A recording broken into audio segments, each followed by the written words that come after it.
Moving on to our next story today. With technology, the world is a lot closer to us today than before. By just pushing a button on your smartphone, you can learn almost anything about anywhere. Despite this advancement in technology, not all of us can speak up to 4 international languages while still maintaining our indigenous and official language of communication. But for Ruqayya Mansur, a young Nigerian, acquiring foreign languages is a hobby. She shares the story behind her love for languages with us and how you too can become just like her. Tamam, başlayayım. Bu sefer Türkçe ile başlayacağım. Aslında İngilizce ve Hausa'dan sonra en iyi bildiğim dili bu.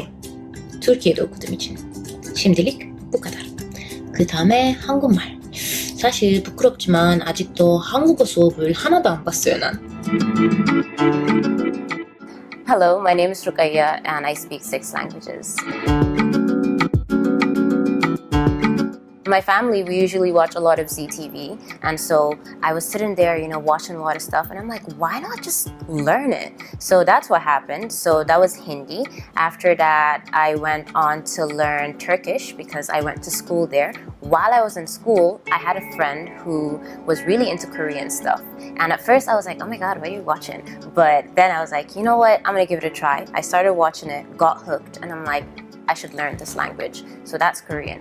But then the friend who actually introduced me to Korean also spoke Russian, and all around me there were these Russian speakers who would be like talking. I'm like, I want to know what you're saying. So I decided to learn Russian there as well. For Turkish, because I went to school there, it was more of an official type of learning. So when I speak Turkish, a lot of people actually tell me, you're so polite in Turkish, because regular Turkish people tend to sound more like, colloquial, as they call it. I don't study Korean, I don't study Hindi, I just watch and then I consume their grammar and their vocabulary. 그리고 바람이면 빛이자 어둠이다. So what I intend to do with these languages, at first I wasn't going to do anything with them. I was just learning them for fun, but then quarantine happened.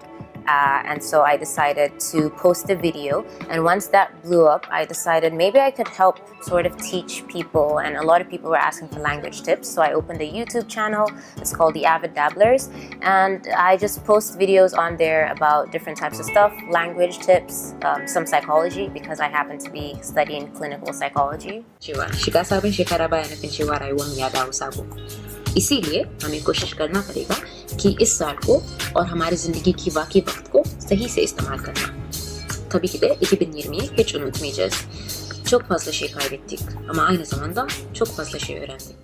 My biggest challenge while learning any language or speaking any language is how mixed they get in my head. They tend to sort of just merge into each other. I would start a sentence in Korean and end it in Russian. And so I have to consciously separate each language in my head, and so it gets really mushy up here. I predominantly speak in English, so that doesn't get affected by any other language, but the rest, it's, just all over the place. When my languages get mixed up in my head, I have to sort of stay still and try to separate each language. If I am trying to basically speak to someone in those 6 languages. 이제 2021년은 큰 희망 그리고 행복과 시작했으면 좋겠어요. 여러분, 우리 다 같이 파이팅해요. И наконец-то хочу поздравить всех с Новым годом. До свидания. Because I'm currently studying clinical psychology, I have this urge to be able to relate to people, to be able to have empathy and have more understanding for people. So the way languages comes into this is that if I ever meet anybody that I might want to help that doesn't speak English and they speak Turkish, I'd be able to help them just as well. और हिंदी तो मैंने पहले से बोल चुकी हूँ. TV को आपके बेस्ट फ्रेंड बनाइए. हाँ जी. И русский. Знаете, я выучила русский, чтобы понимать, о чем говорили мои друзья. И главное, чтобы мы могли болтать секреты в автобусе. Do not be afraid to make mistakes. All the videos that I've put up so far have tons of mistakes, and I'm like, it's okay because we're all still learning. Nobody's perfect. So do not be afraid to make mistakes and just have fun while learning. Don't take it as a chore. Enjoy it. And so that really helps. you.